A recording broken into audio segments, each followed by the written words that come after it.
ശനിയാഴ്ച അന്നത്തെ നമ്മുടെ സെഷന്റെ ബാക്കിയാണ് ഇന്ന് നമ്മൾ എടുക്കുന്നത്. So good evening, welcome to all of U.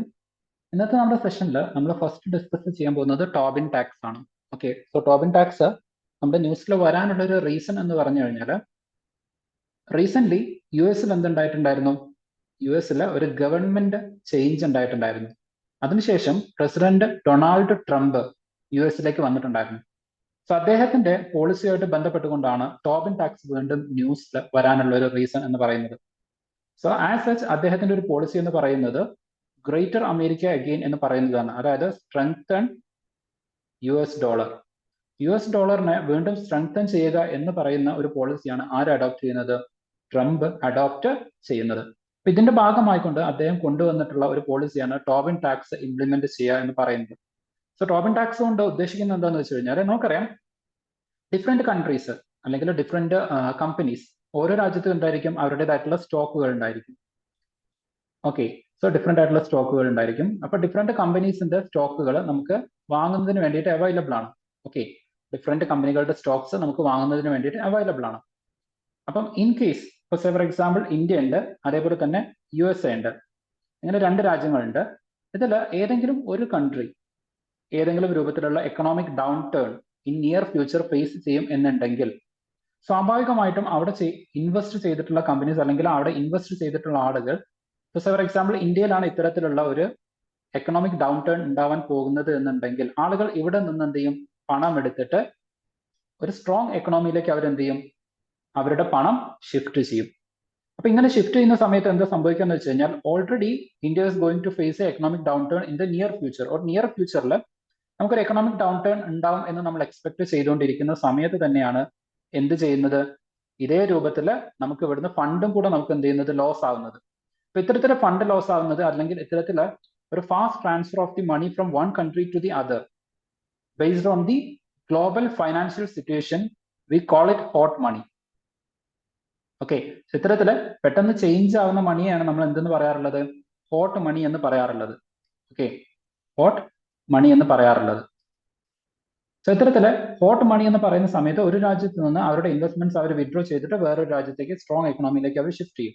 So automatically ഈ രാജ്യത്തിന്റെ എക്കണോമിക് സിറ്റുവേഷൻ കൂടുതൽ വേഴ്സൺ ആവുന്നതിന് വേണ്ടിയിട്ട് അതെന്ത് ചെയ്യും? കാരണമായിട്ട് മാറും. അപ്പം ഇത്തരത്തിലുള്ള ഒരു സിറ്റുവേഷൻ പ്രിവെന്റ് ചെയ്യുന്നതിന് വേണ്ടിയിട്ട് കൊണ്ടുവന്നിട്ടുള്ള ഒരു പോളിസിയാണ് ടോബിൻ ടാക്സ് എന്ന് പറയുന്നത്. എന്ന് വെച്ച് കഴിഞ്ഞാൽ, ബേസ്ഡ് ഓൺ ദി സ്പെക്കുലേഷൻ എന്ത് ചെയ്യാൻ വേണ്ടിയിട്ട് പറ്റില്ല? അവർക്ക് അവരുടെ ഷെയറുകൾ അത്ര പെട്ടെന്ന് പിൻവലിക്കാൻ വേണ്ടിയിട്ട് പറ്റില്ല. അങ്ങനെ അവർ പിൻവലിക്കുകയാണ് എന്നുണ്ടെങ്കിൽ, വിത്തിൻ ഒരു ഷോർട്ട് പീരീഡ് ഓഫ് ടൈം ആണ് എന്നുണ്ടെങ്കിൽ, ഒരു short period of time, four example like 1 year, ഒരു 1 ഇയർ പീരീഡ് ആണ്. ഈ 1 ഇയർ പീരീഡിന്റെ ഉള്ളിൽ ഇൻവെസ്റ്റ് ചെയ്തിട്ടുള്ള ഷെയർസ് അവർ റീസെല് ചെയ്തിട്ട് അവരുടെ മണി വിഡ്രോ ചെയ്യാൻ നോക്കുകയാണ് എന്നുണ്ടെങ്കിൽ, അത്തരത്തിലുള്ള ആളുകൾ എന്ത് ചെയ്യേണ്ടി വരും? They have to pay certain amount of tax. Usually ഇതൊരു ചെറിയ എമൗണ്ട് ആയിരിക്കും ഇൻ ഓർഡർ ടു കോമ്പൻസേറ്റ്. ഇത്തരത്തില് ടോബിൻ ടാക്സ് കൊണ്ടുവരാൻ വേണ്ടിയിട്ട് ആര് ശ്രമിക്കുന്നുണ്ട്? ട്രംപ് കൊണ്ടുവരുന്നുണ്ട്. So it is basically in order to control the capital flow ആണ്, അല്ലെങ്കിൽ ക്യാപിറ്റൽ മൂവ്മെന്റ് കൺട്രോൾ ചെയ്യുന്നതിന് വേണ്ടിയിട്ടുള്ള ഒരു മെഷേഴ്സ് ആണ്, especially during the time of the global financial disruptions. അത്തരത്തിലുള്ള സമയത്താണ് ഇത്തരത്തിലുള്ള ഒരു huge amount of economic outflow ഉണ്ടാവാറുള്ളത്. അപ്പൊ അത് റെസ്ട്രിക്ട് ചെയ്യുന്നതിന് വേണ്ടിയിട്ടാണ് ഇത്തരത്തിലുള്ള ഒരു പോളിസി ആര് കൊണ്ടുവരുന്നത്?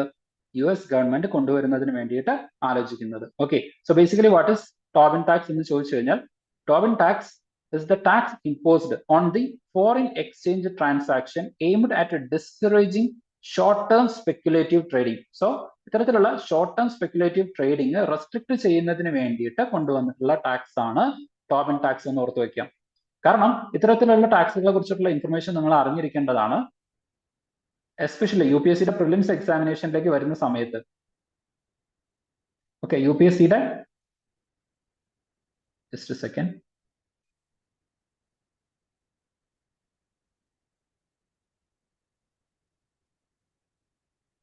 Okay, so you P S സിയുടെ പ്രിലിംസ് എക്സാമിനേഷനിലേക്ക് വരുന്ന സമയത്ത് ഇത്തരത്തിലുള്ള ഡിഫറെന്റ് ആയിട്ടുള്ള ടാക്സുകളെ കുറിച്ചിട്ടുള്ള ചോദ്യങ്ങൾ നിങ്ങൾക്ക് എക്സ്പെക്ട് ചെയ്യാം. For example like Pigouvian tax ഉണ്ട്. Okay, Pigouvian tax.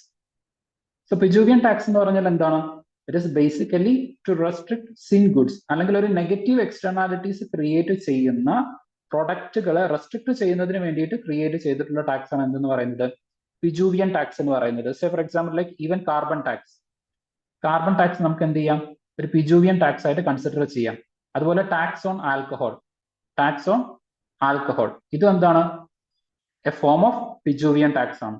സോ ഇത്തരത്തില് സ്റ്റേറ്റ്മെന്റ് ടൈപ്പ് ഓഫ് ക്വസ്റ്റ്യൻസിൽ അല്ലെങ്കിൽ മാച്ച് ദ ഫോളോയിങ്ങിലൊക്കെ ആയിട്ട് നിങ്ങൾക്ക് എക്സ്പെക്ട് ചെയ്യാൻ പറ്റുന്നതാണ് Tobin tax, then like Pigouvian tax, carbon tax, green tax, ഇത്തരത്തിലുള്ള ഡിഫറെന്റ് ആയിട്ടുള്ള ടാക്സുകൾ ഉണ്ട്. സോ അതിൽ ഓർത്ത് വെക്കേണ്ട ഒരു ടാക്സ് ആണ് ടോബിൻ ടാക്സ് എന്ന് പറയുന്നത്.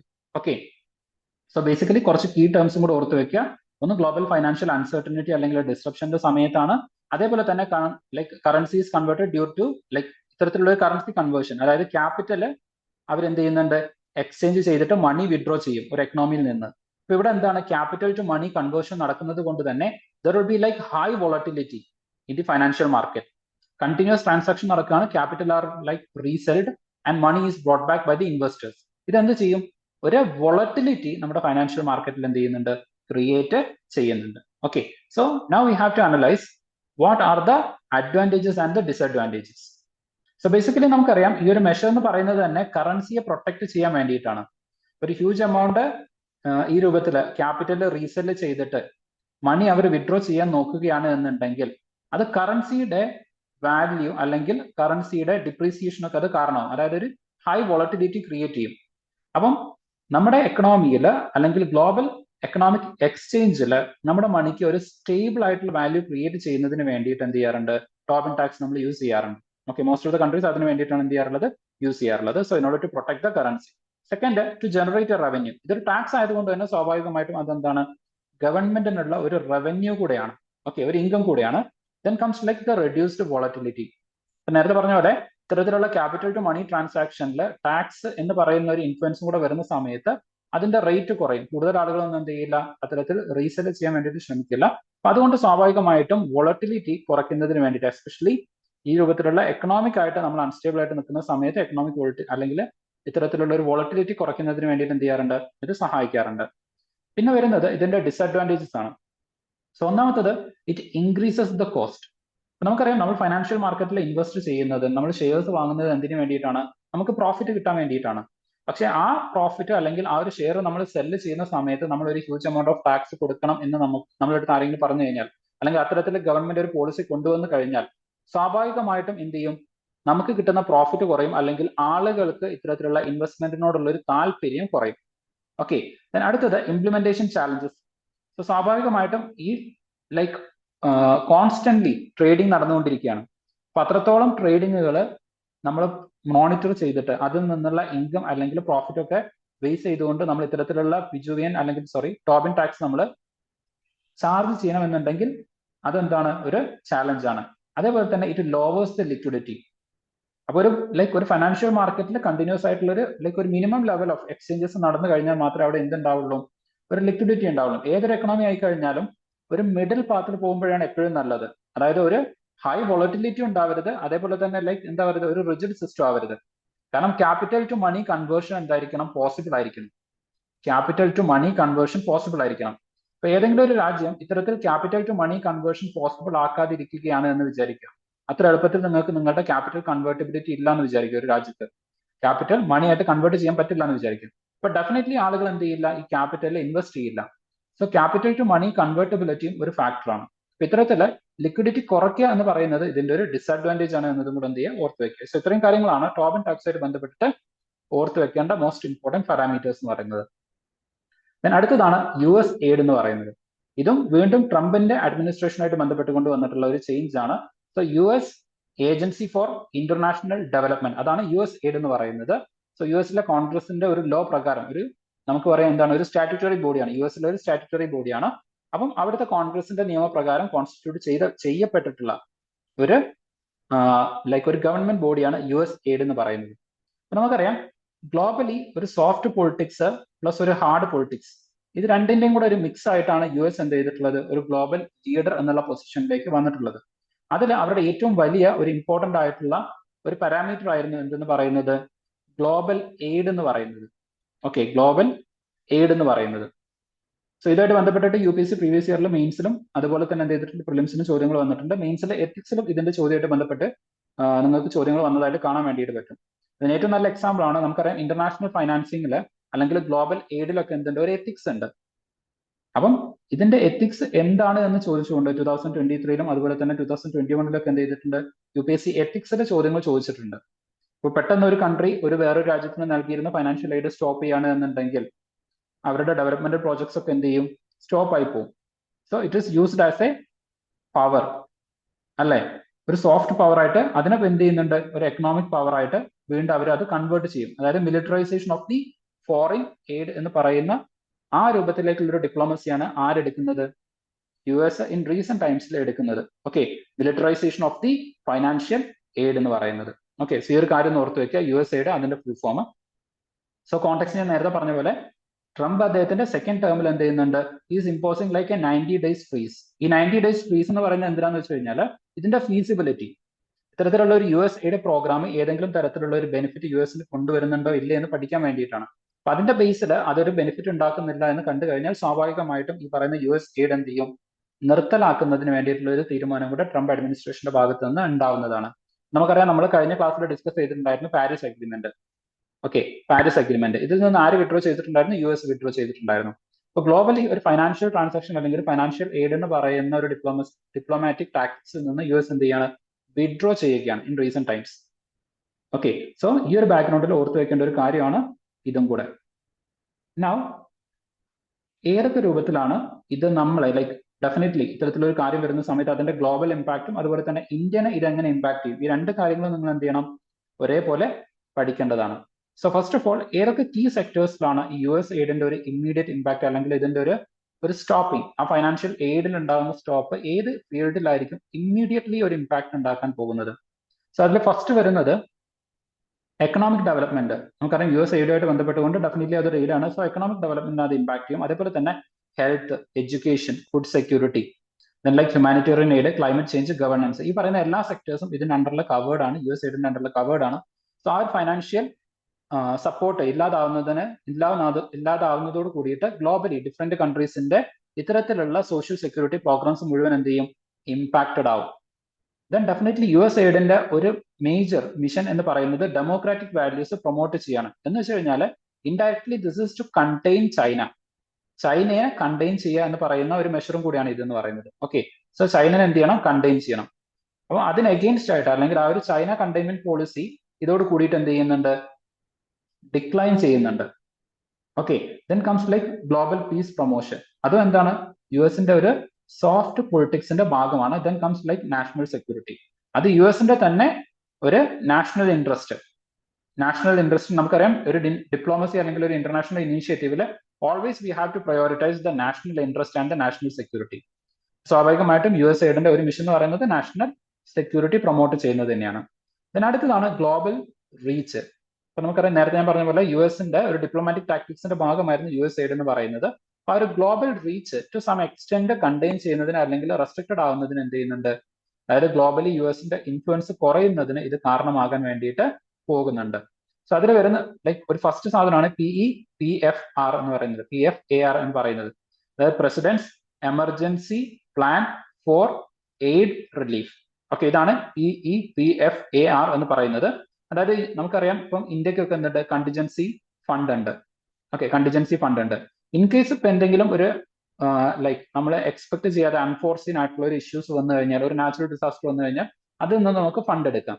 അപ്പം ഇതേപോലെ ഗ്ലോബലി ഒരു അൺഫോർസീൻ സർക്കംസ്റ്റാൻസസ് ഉണ്ടായി കഴിഞ്ഞാൽ അതിന് പെട്ടെന്ന് അമേരിക്കയ്ക്ക് ഫണ്ട് ചെയ്യണം എന്ന് തോന്നുകയാണ് എന്നുണ്ടെങ്കിൽ അതിന് അവർ യൂസ് ചെയ്യുന്നതാണ് PEPFAR എന്ന് പറയുന്നത്.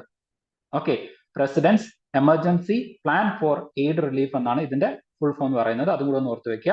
സോ ഇതിന്റെ ഭാഗമായിട്ട് ഡിഫറെന്റ്, ഇപ്പൊ ഫോർ എക്സാമ്പിൾ ലൈക്ക് നമ്മുടെ സൗത്ത് ഏഷ്യ അതുപോലെ തന്നെ സബ് സഹാറൻ കൺട്രീസിലൊക്കെ എയ്ഡ്സ് അതുപോലെ തന്നെ like HIV, okay, AIDS HIV ഇതുപോലുള്ള റിലീഫ് മെഷേഴ്സ് അല്ലെങ്കിൽ അതിന്റെ കണ്ടെയ്ൻ ചെയ്യാനുള്ള മെഷേഴ്സ് ഒക്കെ ആയിട്ട് ബന്ധപ്പെട്ടുകൊണ്ട് ധാരാളം ഫൈനാൻഷ്യൽ ആയിട്ടുള്ള ഇനീഷ്യേറ്റീവ്സ് ഇതിന്റെ അണ്ടറിൽ എന്ത് ചെയ്തിട്ടുണ്ട്, നടന്നിട്ടുണ്ട്. Then comes like feed the future. Okay, so as you know feed എന്ന് പറയുന്ന സമയത്ത് it's something related to poverty ആണ്.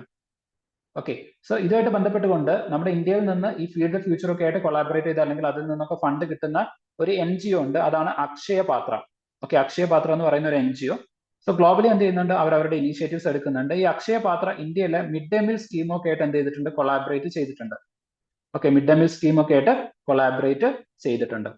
അപ്പൊ സ്വാഭാവികമായിട്ടും ഈ ഫീഡ് ദ ഫ്യൂച്ചറിന്റെ ഒക്കെ ഭാഗമായിട്ടുള്ള സം ഫൈനാൻഷ്യൽ ഇൻസെന്റീവ്സ് ആർക്കും കിട്ടിയിട്ടുണ്ട്, ഇന്ത്യക്കും കിട്ടിയിട്ടുണ്ട്. Then comes like power Africa. ഇതിന്റെ അണ്ടറിൽ ലൈക്ക് ഇലക്ട്രിസിറ്റി മുതൽ ഡെമോക്രാറ്റിക് സ്ട്രെങ്തനിങ് വരെ എന്ത് ചെയ്തിട്ടുണ്ട്, ആഫ്രിക്കയിൽ അമേരിക്ക എന്ത് ചെയ്തിട്ടുണ്ട്, ആസ് എൻ ഇനീഷ്യേറ്റീവ് എടുക്കുന്നുണ്ട്. ഓക്കെ, സോ ഇത്രയും കാര്യങ്ങളാണ് ഗ്ലോബൽ ട്രീറ്റ്സിൽ ഇതിന്റെ അണ്ടറിൽ വരുന്നത്. ദെൻ ഇതിന്റെ ഫോർമേഷൻ നേരത്തെ പറഞ്ഞിട്ടുണ്ടായിരുന്നു, it is formed under the act of the Congress ആണ്. Okay, so it's established in 1961 under the act of the Congress. Okay, ഇതിലെ മോസ്റ്റ് ഓഫ് ദ വാല്യൂസ് അല്ലെങ്കിൽ ഈ പറയുന്ന ഓരോ കാര്യങ്ങളും നമ്മൾ എന്ത് ചെയ്തിട്ടുണ്ട്, ഓൾറെഡി ഡിസ്കസ് ചെയ്തതാണ്. ഇപ്പൊ ഈ ഒരു PDF നിങ്ങളായിട്ട് ഷെയർ ചെയ്യുന്ന സമയത്ത് ജസ്റ്റ് ഒന്നുകൂടെ എന്ത് ചെയ്യുക, ഒന്ന് റീഡ് ചെയ്ത് പോവാം. Okay, as a revision just അതൊന്നുകൂടെ ഒന്ന് എന്ത് ചെയ്യുക, റീഡ് ചെയ്ത് പോവാം. Then it's impact on India. Definitely നമ്മുടെ UPSC എക്സാമിനേഷനിൽ, മെയിൻസ് എക്സാമിനേഷനിലൊക്കെ വരുന്ന സമയത്ത് ചോദിക്കാൻ മോസ്റ്റ് പ്രോബിൾ ആയിട്ടുള്ളത് ഈ ഒരു US എയ്ഡ് അല്ലെങ്കിൽ യുഎസിന്റെ ഈ ഒരു പോളിസി ഷിഫ്റ്റ് കാരണം ഇന്ത്യക്ക് ഉണ്ടാകുന്ന ഇമ്പാക്ട് എന്താണ് എന്നുള്ള രൂപത്തിലായിരിക്കും ചോദ്യങ്ങൾ കൂടുതൽ വരാൻ സാധ്യതയുള്ളത്. അതോടെ ഓർത്ത് വെക്കണം. സോ ഇതിൽ ഫസ്റ്റ് എത്രത്തോളം ഇന്ത്യ ഇമ്പാക്റ്റഡ് ആവും എന്നുണ്ടെങ്കിൽ ഇന്ത്യ എത്രത്തോളം ഇതിന്റെ മുകളിൽ ഡിപ്പെൻഡന്റ് ആണ് എന്ന് അറിഞ്ഞിരിക്കണം. സോ ഇന്ത്യൻ ഡിപ്പെൻഡൻസി എന്ന് പറയുന്നത് 0.2 to 0.4% of India's like external aid മാത്രമാണ് US എയ്ഡിന്റെ ഗ്ലോബൽ ബഡ്ജറ്റിന്റെ അല്ലെങ്കിൽ US ഗ്ലോബൽ ബഡ്ജറ്റിന്റെ 0.2 to 0.4% മാത്രമാണ് ഇന്ത്യയിലേക്ക് എത്തുന്നത്. Like say for example 100 rupees US എയ്ഡിന്റെ ഭാഗമായിട്ട് അമേരിക്ക സ്പെൻഡ് ചെയ്യുന്നുണ്ടെങ്കിൽ അതിൽ 20 മുതൽ 40 പൈസ വരെയാണ് ഓരോ വർഷം ഇന്ത്യയിലേക്ക് വരുന്നത്. സോ അതിന്റെ ഒരു ഷെയർ എന്ന് പറയുന്നത് ഇറ്റ്സ് കൺസിഡറബിളി ലോ ആണ്. ഓക്കെ, നൗ കീ സെക്ടേഴ്സ്, ഏതൊക്കെ ഇമ്പോർട്ടന്റ് ഏരിയാസ് ആണ് ഇത് കാരണം ഇമ്പാക്റ്റഡ് ആവുന്നത് എന്നുള്ളത് കൂടെ അനലൈസ് ചെയ്യണം. നേരത്തെ പറഞ്ഞ പോലെ HIV AIDS നമ്മൾ നേരത്തെ പറഞ്ഞിട്ടുണ്ടല്ലോ, PEPFAR എന്ന് പറയുന്ന ഗവൺമെന്റ് ലൈക്ക് അമേരിക്കന്റെ പോളിസി എന്ന് പറയുന്നത് HIV AIDS പോലെയുള്ള രോഗങ്ങളൊക്കെ കണ്ടെയ്ൻ ചെയ്യുന്നതിന് വേണ്ടിയിട്ടുള്ള മെഷേഴ്സ് ആണ്. Then like maternal health, energy, water, sanitation and environmental health. So ഇവിടെയൊക്കെ ഇത് ലൈക്ക് ടു സം എക്സ്റ്റെന്റ് ഒരു ഇമ്പാക്ട് ഉണ്ടാക്കാൻ വേണ്ടിയിട്ട് സാധ്യതയുണ്ട്. ഇപ്പം കറന്റ്ലി ഇതിന്റെ സ്റ്റാറ്റസ് എന്താണെന്ന് ചോദിച്ചു കഴിഞ്ഞാൽ, ഈവൻ ബിഫോർ ഈ പറയുന്ന US എയ്ഡ് ഫ്രീസ് ചെയ്യുന്നതിന് മുമ്പ് തന്നെ ഇതിന്റെ actual operation in India were suspended. So American like Trump ഈ ഒരു പോളിസി എടുക്കുന്നതിന് മുമ്പ് തന്നെ എന്ത് ചെയ്തിട്ടുണ്ടായിരുന്നു, ഇത് ഓൾറെഡി ഇതിന്റെ പ്രവർത്തനങ്ങൾ ഇന്ത്യയിൽ നിന്നിട്ടുണ്ട്. അപ്പം റീസെന്റ് ഇത്തരത്തിലുള്ള ഒരു ഫ്രീസ് വരുന്നത് കൊണ്ട് ആസ് സച്ച് ഒരു സിഗ്നിഫിക്കന്റ് ഇമ്പാക്ട് ഇന്ത്യയുടെ മുകളിൽ ഉണ്ടാവാൻ വേണ്ടിയിട്ട് പോകുന്നില്ല. Okay, but the impact may be limited due to India's growing self reliance and alternative funding mechanisms. നമുക്കറിയാം റീസെന്റ് ഗ്ലോബലി ഇന്ത്യ എന്ത് ചെയ്യുന്നുണ്ട്, ഒരു സ്ട്രോങ് എക്കണോമി ആയിട്ട് മാറിക്കൊണ്ടിരിക്കുകയാണ്. മൾട്ടിലാറ്ററൽ എൻഗേജ്മെന്റ്സ് ഒക്കെ നമുക്ക് എന്ത് ചെയ്യുന്നുണ്ട്, സ്ട്രോങ് ആയിട്ട് വരുന്നുണ്ട്. അപ്പൊ സ്വാഭാവികമായിട്ടും അതുകൊണ്ട് തന്നെ എന്ത് സംഭവിക്കും, നമുക്ക് ഏതെങ്കിലും ഒരു രാജ്യം, ഇപ്പൊ സിമ്പിൾ ആയിട്ട് ഇവിടെ പറഞ്ഞു കഴിഞ്ഞാൽ what we are doing is like we are diversifying. Okay, India എന്ത് ചെയ്യാണ്, India is diversifying its financial aid market. നമ്മൾ ഡിഫറെന്റ് ആയിട്ടുള്ള രാജ്യങ്ങളിലേക്ക് എന്ത് ചെയ്യുന്നുണ്ട്, നമ്മുടെ ഫൈനാൻഷ്യൽ എയ്ഡ് മാർക്കറ്റ് എക്സ്റ്റെൻഡ് ചെയ്യുന്നുണ്ട്. അപ്പൊ സ്വാഭാവികമായിട്ടും ഏതെങ്കിലും ഒരു രാജ്യത്ത് നിന്നുള്ള ഫൈനാൻഷ്യൽ എയ്ഡ് കുറഞ്ഞു കഴിഞ്ഞാലും ആസ് സച്ച് ഒരു ഇമ്മീഡിയറ്റ് ആൻഡ് ഡ്രാസ്റ്റിക് ഇമ്പാക്ട് അത് കാരണം നമ്മുടെ ഇന്ത്യക്ക് മുകളിൽ ഉണ്ടാവില്ല. ഓക്കെ, സോ അതും കൂടെ ഓർത്ത് വെക്കുക. So we have like A growing self Reliance ഉണ്ട്, അതുപോലെ തന്നെ like we have like alternative and diversified funding mechanism ഉള്ളത് കൊണ്ടും അതിന്റെ ഒരു ഇമ്പാക്ട് എന്ന് പറയുന്നത് ലൈക്ക് ലിമിറ്റഡ് ആയിരിക്കും. ഇനി ഇതിന്റെ ഒരു പ്രോസ് ആൻഡ് കോൺസ് നമ്മൾ അനലൈസ് ചെയ്യുകയാണെന്നുണ്ടെങ്കിൽ ഡെഫിനറ്റ്ലി ഇതിന്റെ ഒരു വലിയ പ്രോസ് എന്ന് പറയുന്നത് ഇത്തരത്തിലുള്ള ഒരു ഫൈനാൻഷ്യൽ സെറ്റ് ബാക്സ് അല്ലെങ്കിൽ ഗ്ലോബലി നമുക്ക് വേറെ രാജ്യത്തിനെ ഡിപ്പെൻഡ് ചെയ്യാൻ പറ്റില്ല എന്ന് പറയുന്ന സമയത്ത് അല്ലെങ്കിൽ അത്തരത്തിലുള്ള ഒരു സിറ്റുവേഷൻ വരുന്ന സമയത്ത് we will be forced to increase our self reliance. നമ്മുടെ ഒരു സെൽഫ് ഡിപ്പെൻഡൻസി അല്ലെങ്കിൽ നമ്മുടെ ഒരു സെൽഫ് കപ്പാസിറ്റി ഇൻക്രീസ് ചെയ്യുന്നതിന് വേണ്ടിയിട്ട് നമ്മൾ ഫോഴ്സ് ചെയ്യപ്പെടും. So that will lead to increased self reliance. എന്നാൽ അതേസമയം തന്നെ ഇത്തരത്തിലുള്ള ഒരു എയ്ഡ് ഇമ്മീഡിയറ്റ്ലി ഇല്ലാതാവുന്ന സമയത്ത് it will create potential funding gap. നമുക്ക് സേ ഫോർ എക്സാമ്പിൾ നമ്മുടെ സ്വച്ഛ് ഭാരത് മിഷൻ അതിന്റെ 100 കോടിയിൽ സേ ഫോർ എക്സാമ്പിൾ ലൈക്ക് 1 കോടി, നമ്മൾ ഒരുപാടൊന്നും എടുക്കുന്നില്ല, ഈവൻ 1 crore ഓക്കെ നമുക്ക് US എയ്ഡ് ആയിട്ട് കിട്ടിയിരുന്നെന്ന് വിചാരിക്കാം. So now this 1 crore is not coming. അപ്പൊ ഇത് കാരണം എന്തുണ്ടായിരിക്കും, ഒരു പൊട്ടൻഷ്യൽ ഫണ്ടിങ് ഗ്യാപ്പ് ഉണ്ടായിരിക്കും. ഓക്കെ, അതായത് നമ്മൾ നേരത്തെ പറഞ്ഞ 100 crore പകരം ഇപ്പൊ 99 crore മാത്രം നമുക്ക് എന്ത് ചെയ്യാൻ വേണ്ടിയിട്ട് പറ്റുന്നുള്ളൂ, ഫണ്ട് ചെയ്യാൻ വേണ്ടിയിട്ട് പറ്റുന്നുള്ളൂ. ആ ഒരു ഫണ്ടിങ് ഗ്യാപ്പ് അവിടെ എന്ത് ചെയ്യും, ഡെഫിനറ്റ്ലി ക്രിയേറ്റ് ചെയ്യപ്പെടും. ദെൻ ഇത്തരത്തിലുള്ള US എയ്ഡ് എന്ന് പറയുന്ന പോളിസി നിൽക്കുന്ന സമയത്ത് ഞാൻ നേരത്തെ പറഞ്ഞ പോലെ we will look into other forms of funding mechanisms. അത് ഗ്ലോബൽ ആയിരിക്കാം, ഈവൻ ലൈക്ക് ഡൊമസ്റ്റിക് ആയിരിക്കാം. സോ അങ്ങനെ ഡിഫറെന്റ് ആയിട്ടുള്ള ഏരിയാസിലേക്ക് നമ്മൾ ഫണ്ടിങ് മെക്കാനിസം സെർച്ച് ചെയ്യുന്ന സമയത്ത് it will diversify our funding opportunity. Then impact on key sectors. ഇപ്പൊ നേരത്തെ പറഞ്ഞ പോലെ ഇത് പ്രധാനമായിട്ടും energy, health, sanitation, food like poverty, alleviation. So ഇത്തരത്തിലുള്ള കാര്യങ്ങളിലൊക്കെയാണ് ഈ US എയ്ഡ് ഫോക്കസ് ചെയ്യുന്നത്. അതുകൊണ്ട് തന്നെ ഇത്തരത്തിലുള്ള കീ സെക്ടേഴ്സിലൊക്കെ ചിലപ്പം എന്ത് ചെയ്യാം, അത് ഇമ്പാക്ട് ചെയ്യാം. then it is strengthen the local initiative. അതിന്റെ ഒരു പോസിറ്റീവ് ആയിട്ട് നമുക്ക് പറയാൻ പറ്റുന്നതാണ് ലോക്കൽ ഇനീഷ്യേറ്റീവ് അത് സ്ട്രെങ്തൻ ചെയ്യും ബിക്കോസ് നമുക്ക് PPP പാർട്ടിസിപ്പേഷനിൽ കൂടുതൽ എന്ത് ചെയ്യേണ്ടി വരും ഫോക്കസ് ചെയ്യേണ്ടി വരും public private partnership okay so one form like to create an alternative funding mechanism is more emphasis on the private sector ആണ് ബട്ട് ഇത്തരത്തിലുള്ള ഒരു ട്രാൻസിഷൻ അല്ലെങ്കിൽ ഇത്തരത്തിലുള്ള ഒരു ഫണ്ടിങ് മെക്കാനിസത്തിൽ ഉണ്ടാകുന്ന ഒരു ട്രാൻസിഷൻ അതുമായിട്ട് ബന്ധപ്പെട്ടിട്ടുള്ള സെർട്ടൻ ചാലഞ്ചസ് നമ്മൾ എന്ത് ചെയ്യേണ്ടി വരും ഒരു ഇമ്മീഡിയറ്റ് ഫ്യൂച്ചറിൽ നമുക്ക് ഫേസ് ചെയ്യേണ്ടതായിട്ട് വരും ഓക്കെ സോ ഇത്രയും കാര്യങ്ങളാണ് ജസ്റ്റ് ഒന്ന് ഓർത്ത് വെക്കേണ്ടത് ഇനി ഈ പറഞ്ഞ ഇപ്പൊ നമ്മൾ ഡിസ്കസ് ചെയ്തിട്ടുള്ള ഒരു പ്രധാനപ്പെട്ട ഒരു കാര്യം എന്ന് പറയുന്നത് ലൈക്ക് ആൾട്ടർനേറ്റീവ് ഫണ്ടിങ് മെക്കാനിസംസ് ആണ് സോ ഏതൊക്കെ ആൾട്ടർനേറ്റീവ് ഫണ്ടിങ് മെക്കാനിസംസ് നമുക്ക് നോക്കാമെന്ന് ചോദിച്ചു കഴിഞ്ഞാൽ ഡൊമസ്റ്റിക് അതുപോലെ തന്നെ multilateral partnership private sector engagement then like global solidarity okay so domestic funding mechanism വെച്ച് കഴിഞ്ഞാൽ ഗവൺമെന്റിന്റെ തന്നെ ഫണ്ടിങ് മെക്കാനിസംസിനെ മോർ എന്ത് ചെയ്യാം എഫിഷ്യന്റ് ആക്കാം റിലയബിൾ ആക്കാം സോ അത്തരത്തിൽ എന്ത് ചെയ്യാം നമുക്ക് ഡൊമസ്റ്റിക് ഫണ്ടിങ് മെക്കാനിസംസ് സ്ട്രെങ്തൻ ചെയ്യാം രണ്ടാമത്തത് മൾട്ടിലാറ്ററൽ പാർട്ണർഷിപ്പ് ആണ് with like other countries for example like Japan South Korea Australia ഇത്തരത്തിലുള്ള രാജ്യങ്ങളൊക്കെ ആയിട്ട് നമുക്ക് എന്ത് ചെയ്യാം നമ്മുടെ പാർട്ണർഷിപ്പ് സ്ട്രെങ്തൻ ചെയ്യാം then private sector and finally like global solidarity ഇപ്പൊ ഫോർ എക്സാമ്പിൾ ലൈക്ക് ഒരു ഇമ്മീഡിയറ്റ് ഗ്ലോബൽ ത്രെറ്റ് ഉണ്ട് for example like TB okay TB is there അപ്പം ഈ TBയെ നമുക്ക് കണ്ടെയ്ൻ ചെയ്യാം എന്നുണ്ടെങ്കിൽ നമുക്ക് അതിന് എന്ത് ചെയ്യാം ഒരു ഗ്ലോബൽ പാർട്ട്ണർഷിപ്പ് ക്രിയേറ്റ് ചെയ്യാം ഡിഫറെന്റ് കൺട്രീസിന് അതിലേക്ക് ഇൻവൈറ്റ് ചെയ്യാം എന്നിട്ട് നമുക്ക് എന്ത് ചെയ്യാം അതിന് വേണ്ടിയിട്ട് ഫണ്ട് മൊബിലൈസേഷൻ നടക്കാം സോ ഇത്തരത്തില് ഒരു ഗ്ലോബൽ സോളിഡാരിറ്റി ഇന്ത്യ ക്രിയേറ്റ് ചെയ്തത് ആർക്കെങ്കിലും പറയാൻ വേണ്ടിയിട്ട് പറ്റുമോ any global solidarity that India has created ഏത് ഫീൽഡ് ആയിക്കോട്ടെ for example like food energy India first hand initiative എടുത്തിട്ട് ഇന്ത്യ ക്രിയേറ്റ് ചെയ്തിട്ടുള്ള ഒരു global solidarity platform can someone give a suggestion examples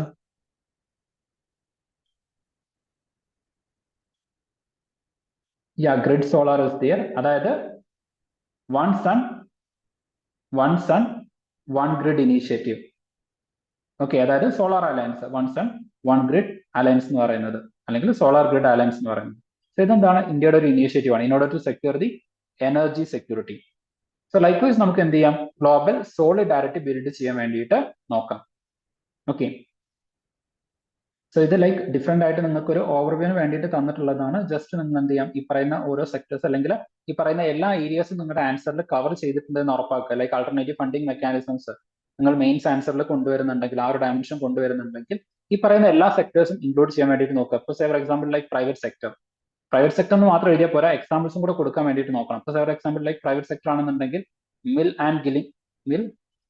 ഗിലിൻഡ Gates foundation okay then like UN agencies so for example like UNEP is there UNDP is there then like financial institutions ഇവിടെ നമുക്ക് എന്ത് ചെയ്യാം ADB AIIB is there okay New Development Bank is there so this you shouldn't miss New Development Bank because India ഒരു significant player ആയിട്ടുള്ള ഒരു international financial mechanism ആണ് New Development Bank എന്ന് പറയുന്നത് okay BRICS അണ്ടറിൽ വരുന്ന New Development Bank then like regional organization is there okay so അതിൽ നമുക്ക് എന്ത് ചെയ്യാം for example like BIMSTEC then like SAARC okay so ഇതിലൊക്കെ എന്ത് ചെയ്യാം നമുക്ക് ഇത്തരത്തിലുള്ള ഗ്ലോബൽ ഫണ്ടിങ് മെക്കാനിസം അല്ലെങ്കിൽ ഒരു പ്ലോമൻ നേരത്തെ പറഞ്ഞൊരു ഗ്ലോബൽ സോളിഡാരിറ്റി ബിൽഡ് ചെയ്യാൻ വേണ്ടി ഇത്തരത്തിലുള്ള റീജിയണൽ ഓർഗനൈസേഷൻസിനെ നമുക്ക് എന്ത് ചെയ്യാം then global health partnership okay നമ്മുടെ vaccine Maitri then like World Health Organization ഇതൊക്കെ നമുക്ക് ഇതിന് വേണ്ടിയിട്ട് യൂസ് ചെയ്യാൻ പറ്റുന്നതാണ് then like environmental organization okay so environmental organization like World Wide Fund okay അതുപോലെ ഗ്രീൻ പീസ് സോ ഇത്തരത്തിലുള്ള ലൈക്ക് എൻവിറോൺമെന്റ് റിലേറ്റ് ചെയ്തിട്ട് പ്രവർത്തിക്കുന്ന either it's like a global organization or some NGO we can depend upon them okay so അതും എന്താണ് നമുക്ക് fund raise ചെയ്യാനുള്ള ഒരു mechanism ആണ് സോ നിങ്ങൾ എന്ത് പറഞ്ഞു കഴിഞ്ഞാലും അതിനെ വിത്ത് എക്സാമ്പിൾ നിങ്ങൾക്ക് സബ്സ്റ്റാൻഷിയേറ്റ് ചെയ്യാൻ വേണ്ടിയിട്ട് പറ്റണം okay then we are moving on to the next topic it is zamindari abolition okay so zamindari system എന്നാണ് അല്ലെങ്കിൽ ലൈക്ക് ഏത് പീരീഡിലാണ് ഇന്ത്യയിലേക്ക് വരുന്നത് എന്ന് പറയാൻ പറ്റുമോ ആരുടെ കാലഘട്ടത്തിൽ ആരുടെ സമയത്താണ് ഇന്ത്യയിലേക്ക് ഇത് വരുന്നത് എന്ന്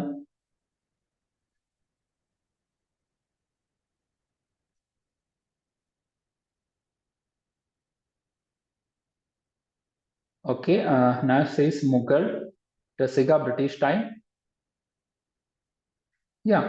സോ ഇത് ജമീന്ദാരി എന്ന് പറയുന്ന കൺസെപ്റ്റ് നമ്മൾ നോക്കുകയാണെന്നുണ്ടെങ്കിൽ it came during the time of the British ആണ് ഓക്കെ, സോ ബ്രിട്ടീഷേഴ്സ് ആണ് ഒരു പെർമനന്റ് സെറ്റിൽമെന്റ് അല്ലെങ്കിൽ ഒരു ജമീന്ദാരി സിസ്റ്റം ഫസ്റ്റ് എന്ത് ചെയ്യുന്നത് ബംഗാൾ പ്രൊവിൻസിലൊക്കെ ഇൻട്രൊഡ്യൂസ് ചെയ്യുന്നത്. സോ ആ ഒരു പെർസ്പെക്റ്റീവിൽ നമ്മൾ നോക്കുന്ന സമയത്ത് ബ്രിട്ടീഷേഴ്സ് എന്ന് പറയുന്നതാണ് കുറെ കൂടെ കറക്റ്റ് ആയിട്ടുള്ള ഒരു ആൻസർ എന്ന് പറയുന്നത്. ഓക്കെ, ഡ്യൂറിങ് 1770 ലൈക്ക് 1770 കാലഘട്ടത്തിലൊക്കെയാണ് എന്ത് ചെയ്യുന്നത് ജമീന്ദാരി സിസ്റ്റം സ്ട്രോങ് ആയിട്ട് ഇന്ത്യയിലേക്ക് കടന്നു വരുന്നത്. ബട്ട് ജമീന്ദാരി സിസ്റ്റത്തിന്റെ കൺസെപ്റ്റ് നമ്മൾ നോക്കുകയാണ് എന്നുണ്ടെങ്കിൽ അതൊരു ഫ്യൂഡൽ സിസ്റ്റം ആണ്. ഓക്കെ, സോ ആ ഒരു ഫ്യൂഡൽ സിസ്റ്റത്തിന്റെ ബാക്കിലേക്ക് നമ്മൾ പോവാണെന്നുണ്ടെങ്കിൽ ഈവൻ ഗുപ്ത ടൈമിൽ പോലും ഇത്തരത്തിലുള്ള ഒരു ഫ്യൂഡൽ സിസ്റ്റത്തിന്റെ എമർജൻസ് നമുക്ക് കാണാൻ വേണ്ടിയിട്ട് പറ്റും. സോ ഗുപ്ത ടൈമിലാണ് ഒരു ഫ്യൂഡൽ സൊസൈറ്റി ഇന്ത്യയിൽ വെൽ എസ്റ്റാബ്ലിഷ്ഡ് ആയിട്ട് മാറുന്നത്. അതല്ലാതെ ജമീന്ദാരി സിസ്റ്റം എപ്പോൾ വന്നതെന്ന് ചോദിച്ചു കഴിഞ്ഞാൽ that is to be precise നമുക്ക് പറയണമെന്നുണ്ടെങ്കിൽ it is during the British ടൈമാണ്. Okay, so Shankari Prasad versus Union of India case ഈ പറയുന്ന 1951 കേസ് നിങ്ങളൊന്ന് ഓർത്ത് വെക്കേണ്ടതാണ്. കാരണം ഇതുമായിട്ട് ബന്ധപ്പെട്ടിട്ട് 2022 UPSC ചോദ്യം ചോദിച്ചിട്ടുണ്ടായിരുന്നു. ഓക്കെ, സോ ഇതെന്ത് ചെയ്തിട്ടുണ്ടായിരുന്നു, ഇത് കാരണം ഫണ്ടമെന്റൽ റൈറ്റ്സ് പോലും അമെൻഡ് ചെയ്യപ്പെട്ടിട്ടുണ്ട്. ഓക്കെ, അതായത് നമുക്കറിയാം റൈറ്റ് ടു പ്രോപ്പർട്ടി.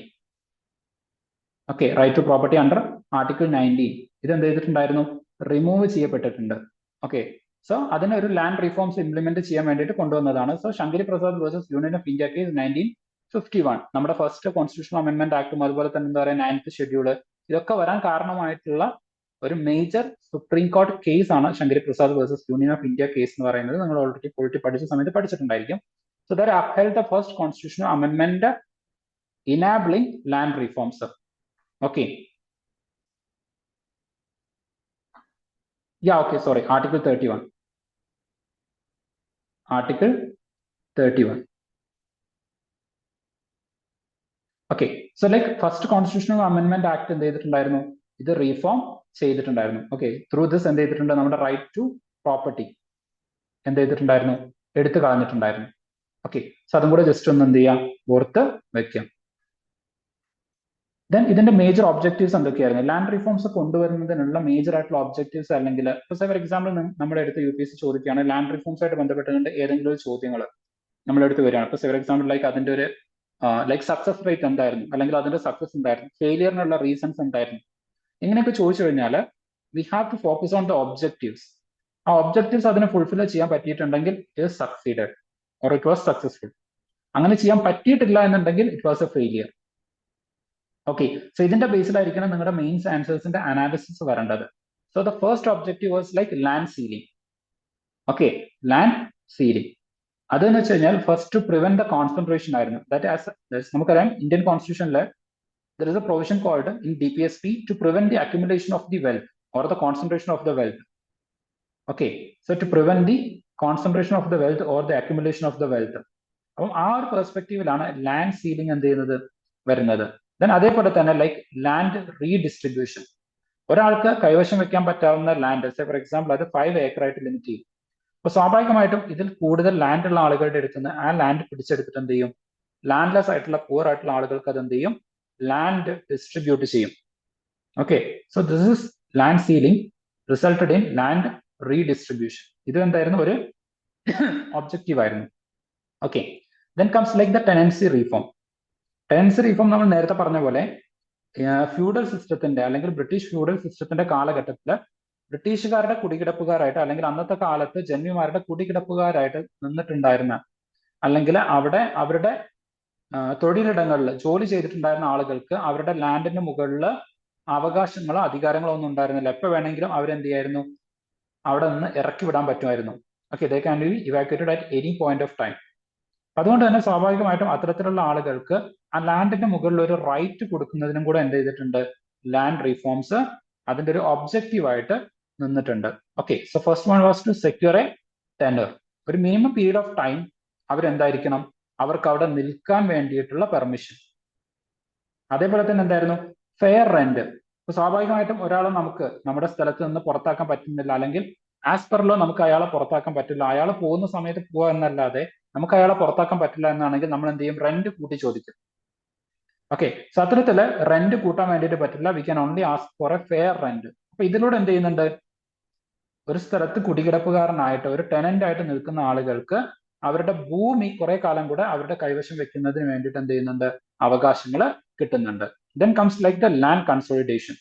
അതിൽ ഫസ്റ്റ് വരുന്നത് in order to increase the efficiency. നമുക്കറിയാം പിന്നീട് ഈ പറയുന്ന ലാൻഡ് റിഫോംസിന്റെ ഭാഗമായിട്ടാണ് ലാൻഡ് ബാങ്ക്സ് ഒക്കെ ക്രിയേറ്റ് ചെയ്യപ്പെടുന്നത്. ഓക്കെ, ലാൻഡ് ബാങ്കുകൾ എന്ത് ചെയ്യുന്നുണ്ട്, ക്രിയേറ്റ് ചെയ്യപ്പെടുന്നുണ്ട്. അതായത് ഇപ്പൊ നമ്മുടെ ഇന്ത്യയിലുള്ള ഏറ്റവും വലിയൊരു ഇഷ്യൂ ആണ് ലാൻഡ് ഫ്രാഗ്മെന്റേഷൻ എന്ന് പറയുന്നത്.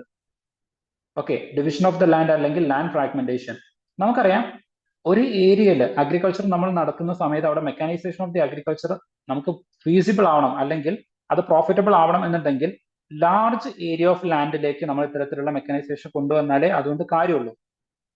കാരണം ഒരു 10 ഏക്കർ അല്ലെങ്കിൽ ലൈക്ക് ഒരു 5 ഏക്കർ സ്ഥലത്തേക്ക് നമ്മൾ നിലം ഉഴുന്നതിന് വേണ്ടിയിട്ട് അല്ലെങ്കിൽ ഞാറ് നടുന്നതിന് വേണ്ടിയിട്ടൊക്കെ ഒരു വെഹിക്കിൾ അല്ലെങ്കിൽ എന്താ പറയാ ഒരു യന്ത്രം, ഒരു മെഷീൻ നമ്മൾ റെന്റിന് എടുത്തു കഴിഞ്ഞാൽ അതൊരിക്കലും നമുക്ക് പ്രോഫിറ്റബിൾ ആയിരിക്കില്ല. എന്നാൽ അതേ സമയത്തിന് ഒരു 1000കണക്കിന് ഏക്കറിലേക്കാണ് ഇത്തരത്തിലുള്ള ഒരു മെഷീൻ നമ്മൾ റെന്റിന് എടുക്കുന്നെങ്കിൽ it will become profitable. Okay, that will be profitable.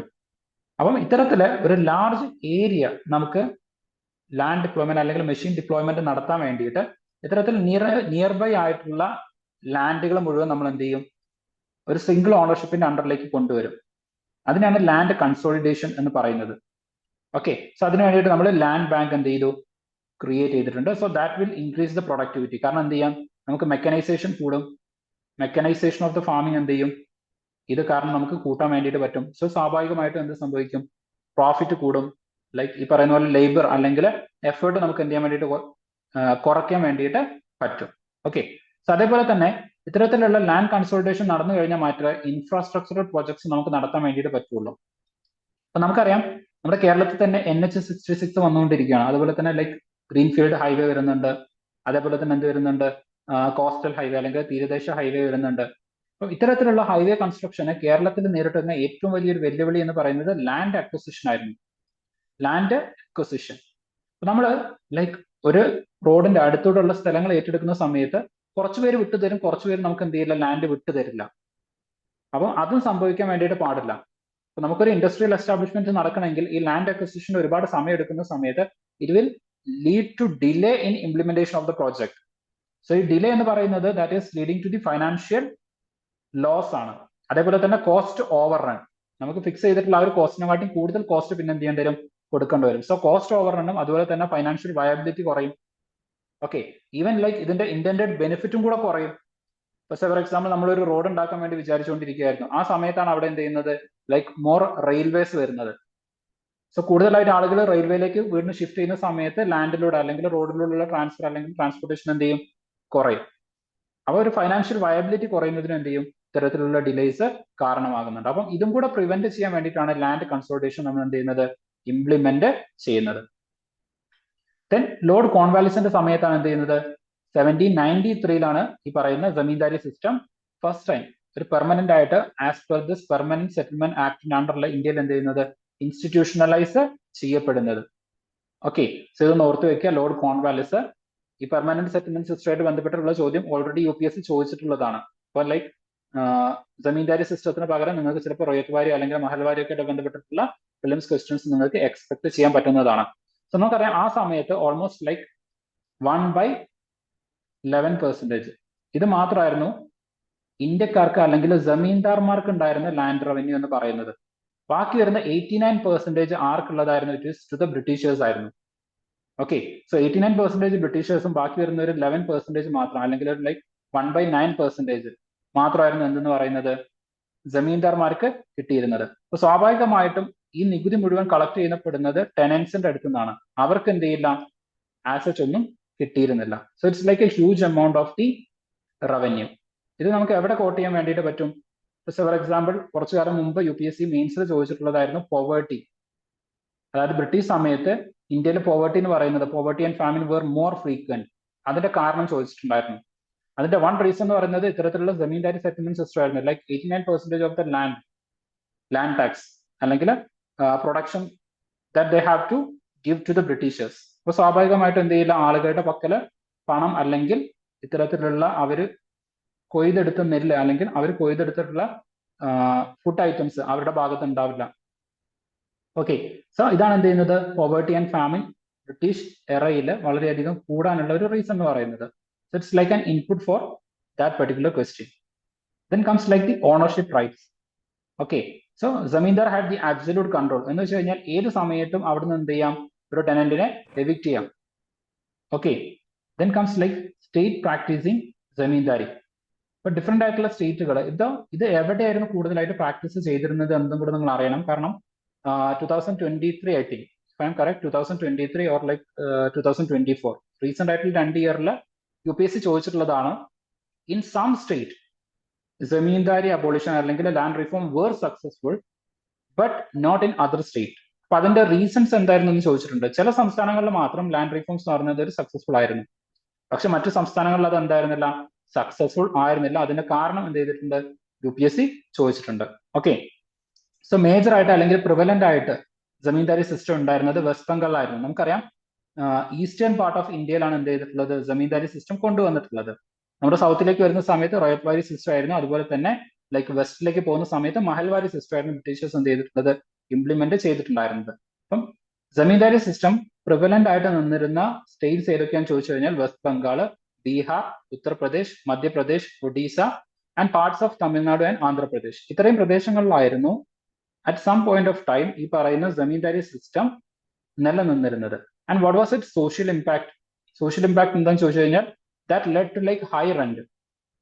So it is actually we can consider as a drain of wealth. നമ്മുടെ കേരളത്തിൽ നിന്ന് അല്ലെങ്കിൽ നമ്മുടെ ഇന്ത്യയിൽ നിന്നൊക്കെ വെൽത്ത് ബ്രിട്ടീഷേഴ്സ് അക്വയർ ചെയ്യുന്നതിന് അവർ യൂസ് ചെയ്തിട്ടുള്ള ഒരു എക്കണോമിക് മെഷർ ആയിരുന്നു ഈ പറയുന്ന ജമീന്ദാരി സിസ്റ്റം എന്ന് പറയുന്നത്. Then comes like forced labor, beggar. Okay, beggar policy of the Britishers. Then like frequent eviction was there, then creating widespread rural distress. Okay, ഇത് എന്തിലേക്ക് lead ചെയ്യുന്നുണ്ട്, distressed migration. Now, what were the issues that was in related to Zamindari system? നമ്മൾ already പറഞ്ഞിട്ടുണ്ട്, exploitation of the പെസൻസ് വരുന്നുണ്ട്, then agricultural productivity കുറയുന്നുണ്ട്. Okay, പ്രൊഡക്ഷനും പ്രൊഡക്ടിവിറ്റിയും രണ്ടും കുറയുന്നുണ്ട്. then like it creates social disparity. കാരണം produce ചെയ്യുന്ന ആളുകൾക്ക് എന്ത് ചെയ്യാൻ വേണ്ടിയിട്ട് പറ്റുന്നില്ല, അവർക്ക് ഈ പറയുന്നതിൽ നിന്ന് സേവിങ്സ് ആയിട്ടോ അല്ലെങ്കിൽ ഒരു എമൗണ്ട് അവർക്ക് വെക്കാൻ വേണ്ടിയിട്ട് പറ്റുന്നില്ല. ഈ ഫണ്ട് അല്ലെങ്കിൽ പണം മുഴുവൻ ആർക്കാണ് പോകുന്നത്, ജമീന്ദാർക്ക് അല്ലെങ്കിൽ റിച്ച് ആയിട്ടുള്ള ആളുകൾക്കാണ് പോകുന്നത്. So obviously it is leading to social disparity. Then comes like legal challenges in abolition. പല രാജ്യങ്ങൾക്കും അതിൽ ഏറ്റവും വലിയൊരു ലീഗൽ ചാലഞ്ച് ആയിരുന്നു നമ്മുടെ ഫസ്റ്റ് കോൺസ്റ്റിറ്റ്യൂഷണൽ അമെന്റ്മെന്റ് ആക്ടും അതുപോലെ തന്നെ 9th ഷെഡ്യൂളും അതുപോലെ തന്നെ ഫസ്റ്റ് കോൺസ്റ്റിറ്റ്യൂഷണൽ അമെന്റ്മെന്റ് ആക്ടും. ഇത് കൊണ്ടുവന്നിട്ട് ഈവൻ ദോ നമ്മുടെ കോൺസ്റ്റിറ്റ്യൂഷനിൽ എന്തായിരുന്നു, ഫണ്ടമെന്റൽ റൈറ്റ് ആയിട്ട് ഇത് എക്സിസ്റ്റ് ചെയ്യായിരുന്നു. ഈ ഫണ്ടമെന്റൽ റൈറ്റ് അബോളിഷ് ചെയ്ത് കഴിഞ്ഞാൽ മാത്രമേ ലാൻഡ് റീഫോംസ് എന്ത് ചെയ്യാൻ വേണ്ടിയിട്ട് പറ്റുള്ളൂ, നമുക്ക് ഇംപ്ലിമെന്റ് ചെയ്യാൻ വേണ്ടിയിട്ട് പറ്റുള്ളൂ. So this was A legal challenge. അപ്പൊ അതുകൊണ്ടാണ് നമ്മുടെ ഫസ്റ്റ് കോൺസ്റ്റിറ്റ്യൂഷൻ അമെന്റ്മെന്റ് ആക്ടും അതുപോലെ തന്നെ 9th ഷെഡ്യൂളൊക്കെ എന്ത് ചെയ്യുന്നത്, ഇംപ്ലിമെന്റ് ചെയ്യുന്നത്. അപ്പം എന്തുകൊണ്ട് ലാൻഡ് റിഫോംസ് ഇന്ത്യയിൽ ഫെയിലിയർ ആയി എന്ന് ചോദിച്ചു കഴിഞ്ഞാൽ അതിന് കൊടുക്കേണ്ട ഒരു റീസൺ ആണ് legal challenges. Okay, so this right to property ഇത് മേജർ ആയിട്ട് കവർ ചെയ്തിരുന്നത് ഒന്ന് ആർട്ടിക്കിൾ 19 അണ്ടറിലും അതുപോലെ തന്നെ ആർട്ടിക്കിൾ 31 ആയിരുന്നു. Okay, so article 19 and article 31 ഇത് രണ്ടും ജസ്റ്റ് ഒന്ന് ഓർത്ത് വെക്കുക. Then exploitation of the പെസൻസ്. Zamindari system കൊണ്ട് നമ്മൾ നേരത്തെ പറഞ്ഞ സോഷ്യൽ ഇമ്പാക്ട് ആണ്. ഇതേ നമ്മൾ തൊട്ട് മുമ്പ് ഡിസ്കസ് ചെയ്തിട്ടുള്ള കാര്യത്തിന് നിങ്ങൾക്ക് for your like easy grass അല്ലെങ്കിൽ ഒരു ഈസി അണ്ടർസ്റ്റാൻഡിങ്ങിന് വേണ്ടിയിട്ട് ഒരു ഫ്ലോ ചാർട്ട് രൂപത്തിൽ കൊടുത്തു എന്ന് മാത്രം. ജമീന്ദാരി സിസ്റ്റത്തിന്റെ agricultural decline, then like social disparity, then legal challenges and also like exploitation of the peasants. ഇതിന് അണ്ടറിൽ ഓരോ കാര്യങ്ങളും വളരെ കൃത്യമായിട്ട് ലൈക്ക് മെയിൻസ് എക്സാമിനേഷന് കൊടുക്കാൻ വേണ്ടിയിട്ട് ശ്രമിക്കുക. Okay, then what were the major cause like cases that is related to the land reforms in India? നമ്മൾ നേരത്തെ ഓൾറെഡി പറഞ്ഞിട്ടുണ്ടായിരുന്നു, Shankari Prasad versus Union of India case. അപ്പൊ ഇതിന്റെ ഒരു ബാക്ക്ഗ്രൗണ്ടിലാണ് ഈ ഒരു ടോപ്പിക് ഡിസ്കഷൻ തന്നെ വരുന്നത്. അപ്പം ഇൻ കേസ് ഇപ്പൊ GS2 അല്ലെങ്കിൽ GS3 ചോദിക്കുകയാണെന്നുണ്ടെങ്കിൽ അതിൽ ചിലപ്പോൾ നിങ്ങൾ എന്ത് ചെയ്യേണ്ടി വരും, ഈ പറയുന്ന കോർട്ട് ജഡ്ജ്മെന്റ്സ് ഇൻക്ലൂഡ് ചെയ്യേണ്ടി വരും. എസ്പെഷ്യലി GS2 ചോദ്യം വരികയാണെന്നുണ്ടെങ്കിൽ. അപ്പം കുറച്ചു കാലം മുമ്പ് ലാൻഡ് അക്വസിഷൻ ആൻഡ് റീഹാബിലിറ്റേഷനായിട്ട് ബന്ധപ്പെട്ട് 2013 ഒരു ബില്ല് വന്നിട്ടുണ്ടായിരുന്നു. സോ ഈ ബില്ലിന്റെ പശ്ചാത്തലത്തിൽ ലാൻഡ് റീഫോംസ് ആയിട്ട് കണക്ട് ചെയ്തുകൊണ്ട് ചോദ്യം വന്ന സമയത്ത് കേസ് ലോസ് എഴുതാൻ വേണ്ടിയിട്ട് എന്ത് ചെയ്തിട്ടുണ്ട്, പ്രത്യേകം പറഞ്ഞിട്ടുണ്ട്. അപ്പൊ സ്വാഭാവികമായിട്ടും ലാൻഡ് റീഫോംസ് ആയിട്ട് ബന്ധപ്പെട്ടുകൊണ്ട് ഇപ്പൊ ലാൻഡ് റീഫോംസ് എന്നല്ല ഏതൊരു ടോപ്പിക് നിങ്ങൾ പഠിക്കുകയാണെന്നുണ്ടെങ്കിൽ അതുമായിട്ട് ബന്ധപ്പെട്ട് വരുന്ന മേജർ സുപ്രീം കോടതി ജഡ്ജ്മെന്റ്, വേർഡിക്റ്റ്, അതിൽ പറഞ്ഞിട്ടുള്ള മേജർ ആയിട്ടുള്ള കാര്യങ്ങൾ എന്തൊക്കെയാണ് ഇത് കൃത്യമായിട്ട് നോട്ട് ചെയ്യാൻ വേണ്ടിയിട്ട് ശ്രമിക്കണം. So Shankari Prasad versus Union of India case വരുന്നത് 1951 ഓക്കെ, സോ ഇതിലെ ഇഷ്യൂ എന്താണെന്ന് വെച്ച് കഴിഞ്ഞാൽ ഇത് ചാലഞ്ചിന്റെ ഫസ്റ്റ് കോൺസ്റ്റിറ്റ്യൂഷണൽ അമെന്റ്മെന്റ് ആക്ട്. അത് പ്രകാരം എന്ത് ചെയ്തിട്ടുണ്ട്, റൈറ്റ് ടു പ്രോപ്പർട്ടി ഒരു ഫണ്ടമെന്റൽ റൈറ്റിൽ നിന്ന് എന്ത് ചെയ്തു, ഒരു ലീഗൽ റൈറ്റ് ആയിട്ട് മാറ്റുകയാണ് ചെയ്തത്. Okay, fundamental right to legal right. ഇതും UPSC ചോദിച്ചതാണ്.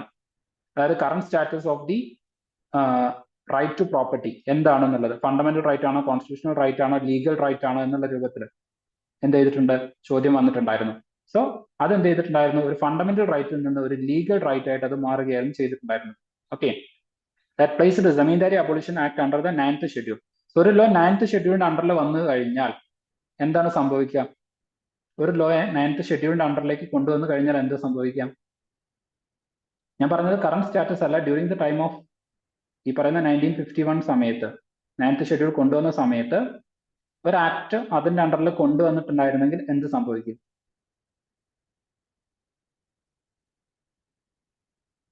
അല്ലെങ്കിൽ 9th ഷെഡ്യൂൾ എന്തിനു വേണ്ടിയിട്ടായിരുന്നു? യെസ്, എക്സാക്ട്ലി, ഗൗരി പറഞ്ഞ പോലെ there won't be any judicial review.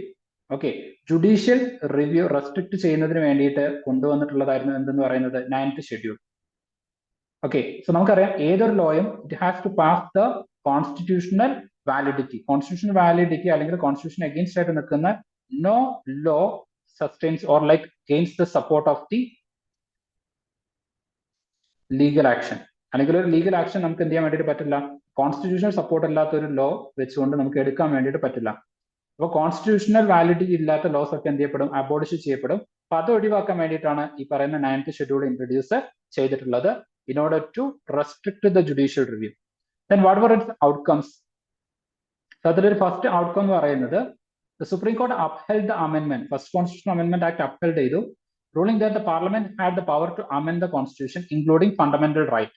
അപ്പൊ അത് പ്രകാരം ഈ പറയുന്ന 9th ഷെഡ്യൂളും അതുപോലെ തന്നെ ഫണ്ടമെന്റൽ റൈറ്റിൽ കൊണ്ടുവന്നിട്ടുള്ള ചേഞ്ചും ആര് അപ്ഹെൽഡ് ചെയ്തു? സുപ്രീം കോർട്ട് അപ്ഹെൽഡ് ചെയ്തു. എന്നാൽ അതിനുശേഷം വീണ്ടും എന്ത് ചെയ്യുന്നുണ്ട്, Kameshwar Singh versus state of Bihar case വരുന്നുണ്ട്. ഇതും എന്താണ്, ബീഹാർ ജമീന്ദാരി അബോളിഷൻ ആക്ടുമായിട്ട് ബന്ധപ്പെട്ടിട്ടാണ്. ഓക്കെ, അതെന്താണ്, lead to the inadequate compensation to the land lords നമുക്കറിയാം ലാൻഡ് കൺസോളിഡേഷനും അതുപോലെ തന്നെ എന്ത് ചെയ്യുന്നുണ്ട്, ലാൻഡ് റീഡിസ്ട്രിബ്യൂഷനും വരുന്നുണ്ട്. അപ്പം ഇത് റിച്ച് ആയിട്ടുള്ള അല്ലെങ്കിൽ ലാൻഡ് അക്വയർ ചെയ്തിരിക്കുന്ന ആളുകളുടെ അടുത്തുനിന്ന് ലാൻഡ് ഇല്ലാത്ത ആളുകളിലേക്കാണ് ഇത് പോകുന്നത്. അപ്പൊ സ്വാഭാവികമായിട്ടും ഇവർക്ക് എന്ത് വരുന്നുണ്ട്, ലോസ് ഓഫ് പ്രോപ്പർട്ടി വരുന്നുണ്ട്. ഓക്കെ, ഇത്രയും ലാൻഡ് ഇവർക്ക് എന്ത് ചെയ്യണം, നഷ്ടപ്പെട്ടു പോവാണ്. അപ്പൊ സ്വാഭാവികമായിട്ടും they should get a fair compensation. അപ്പോൾ അതിന്റെ ബേസിൽ ഫയൽ ചെയ്യപ്പെട്ടിട്ടുള്ള കേസാണ് Kameshwar Singh versus state of Bihar 1952 case വരുന്നത്. അപ്പൊ അതിന്റെ ലൈക്ക് ഔട്ട്കം എന്ന് പറയുന്നത്, Patna high court struck down the law but later അമെൻമെന്റ്സ് allowed land reforms to proceed. Okay, then comes like Sajjan Singh versus State of Rajasthan 1961 case വരുന്നുണ്ട്. Again, the question was on the validity of placing land reform laws under the 9th schedule to escape the judicial review. Outcome എന്താണെന്ന് ചോദിച്ചു കഴിഞ്ഞാൽ, Supreme Court ruled that the Parliament had the power to amend the fundamental rights. So again, it upheld the Shankari Prasad versus Union of India കേസിലെ judgement വീണ്ടും എന്ത് ചെയ്തു, supreme court ഇവിടെ upheld ചെയ്യുന്നുണ്ട്. Okay, so ഇവിടെയൊക്കെ നിങ്ങൾ ഒരു അനാലിസിസും കൂടെ നടത്തുന്ന സമയത്ത് നിങ്ങൾക്ക് മനസ്സിലാവും, Supreme Court was following what is rightly said or what is literally said in the Constitution. കോൺസ്റ്റിറ്റ്യൂഷനിൽ എന്താണോ പറഞ്ഞിരിക്കുന്നത് ആ കാര്യങ്ങൾ അതേപോലെ ലിറ്ററലി ഫോളോ ചെയ്യുന്ന ഒരു പോളിസി ആയിരുന്നു സുപ്രീം കോടതിക്ക് ഉണ്ടായിരുന്നത്. അതിനൊരു ഇന്റർപ്രറ്റ് ചെയ്യുന്നതിന് വേണ്ടിയിട്ടോ കോണ്ടെക്സ്റ്റലി അതിനെ അനലൈസ് ചെയ്യുന്നതിന് ഒന്നും ആരും ലൈക്ക് ശ്രമിക്കുന്നില്ല. UPSC ശ്രമിക്കുന്നില്ല, സോറി, സുപ്രീം കോടതി എന്ത് ചെയ്യുന്നില്ല, ശ്രമിക്കുന്നില്ല. എന്താണോ കോൺസ്റ്റിറ്റ്യൂഷനിൽ പറഞ്ഞിരിക്കുന്നത് അത് അതേപോലെ എടുത്തിട്ടാണ് വേർഡിക്ട്സ് കൊടുക്കുന്നത്. പക്ഷെ ഓവർ ദ ടൈം എന്ത് ചെയ്യുന്നുണ്ട്, ചേഞ്ചസ് വരുന്നുണ്ട്.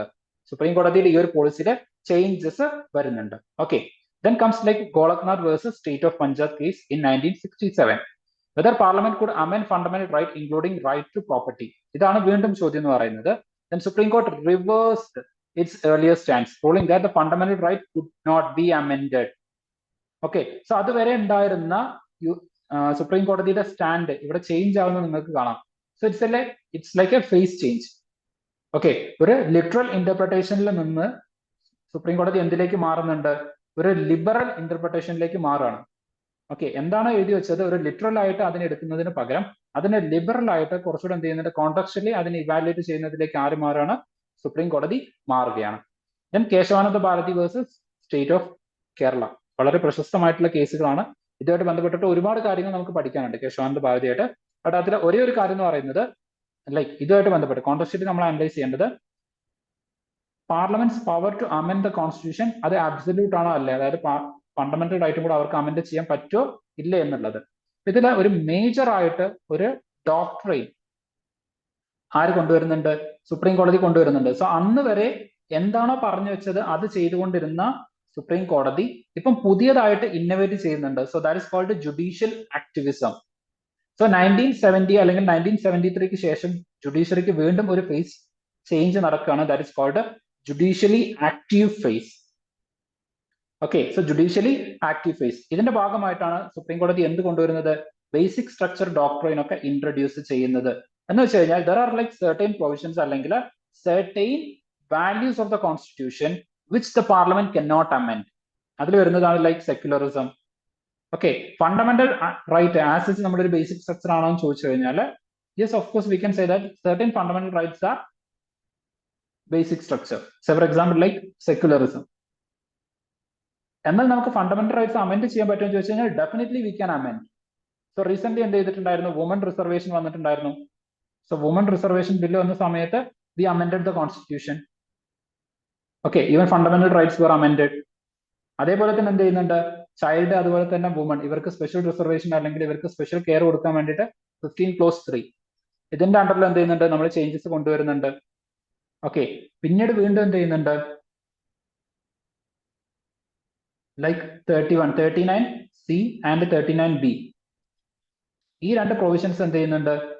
ഫോർ എക്സാമ്പിൾ ലൈക്ക് ഇക്വാലിറ്റി, അതായത് വുമൻസിനെ കൂടുതൽ കെയർ ചെയ്യുന്നതിന് വേണ്ടി അല്ലെങ്കിൽ വുമൻസിന് കൂടുതൽ റൈറ്റ്സ് കൊടുക്കുന്നതിന് വേണ്ടിയിട്ട് എന്തെങ്കിലും ലോസ് നമ്മൾ കൊണ്ടുവരുന്നുണ്ടെങ്കിൽ അത് ഇക്വാലിറ്റിയെ എന്ത് ചെയ്യുന്നുണ്ട്? ലൈക്ക് ഏതെങ്കിലും തരത്തിൽ ബാധിക്കുന്നുണ്ടെങ്കിൽ അതിനെ കോൺസ്റ്റിറ്റ്യൂഷനിൽ ഇൻവാലിഡ് എന്ന് പറയാൻ പറ്റില്ല എന്നൊരു സുപ്രീം കോടതി ജഡ്ജ്മെന്റ് വരുന്നുണ്ട്.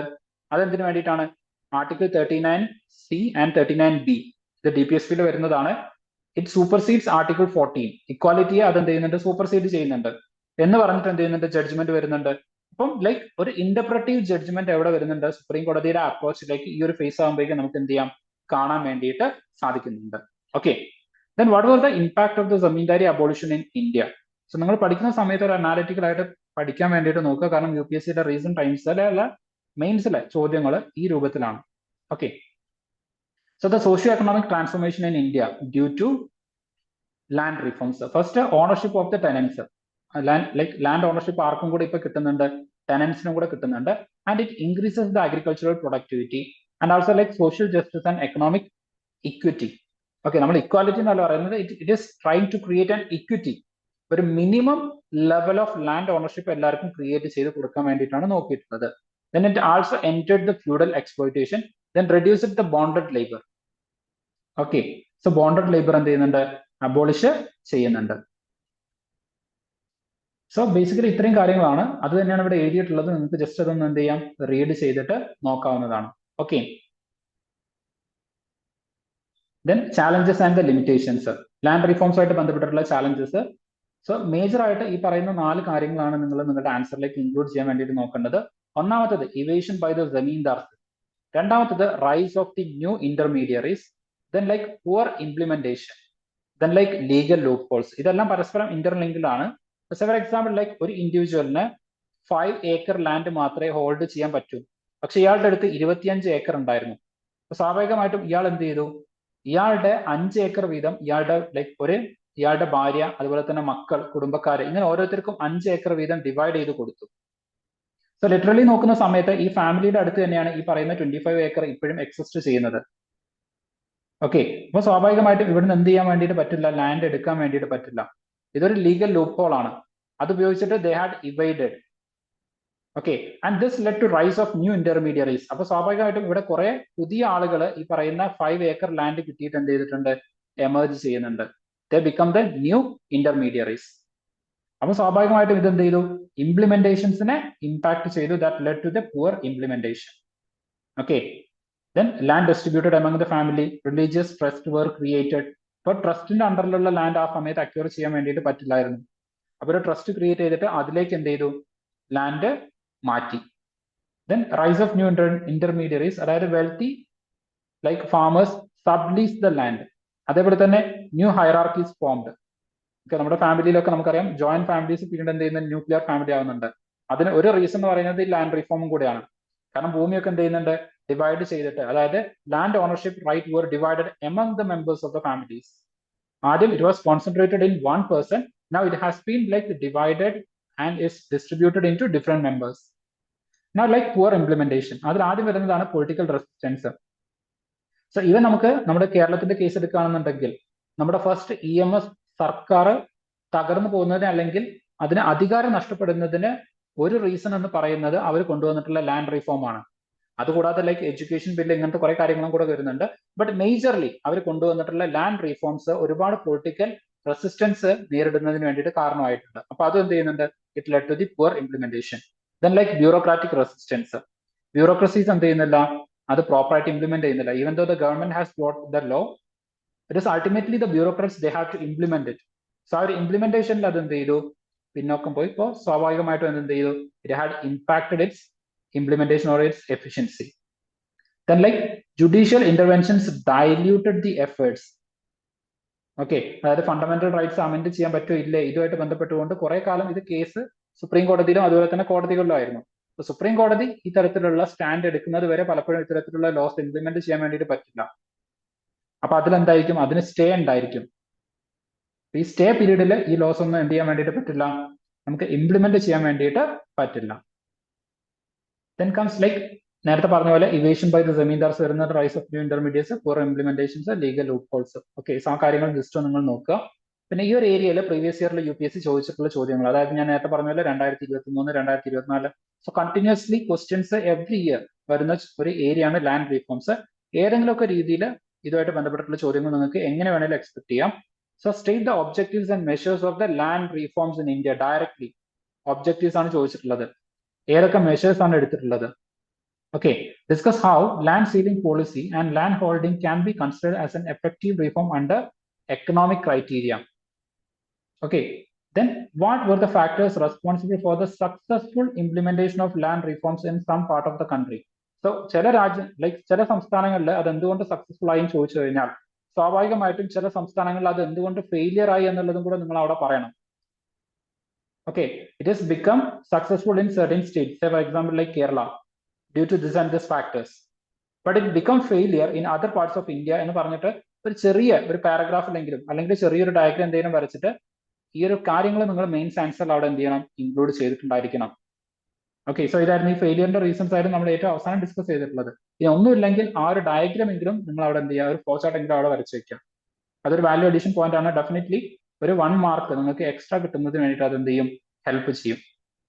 ഓക്കെ, സോ ഇത്രയും കാര്യങ്ങളാണ് നമ്മൾ ഈ ഒരു സെക്ഷനായിട്ട് ഇന്നത്തെ കറണ്ട് അഫയേഴ്സിൽ നമ്മൾ എന്ത് ചെയ്യുന്നത്? ഡിസ്കസ് ചെയ്യുന്നത്.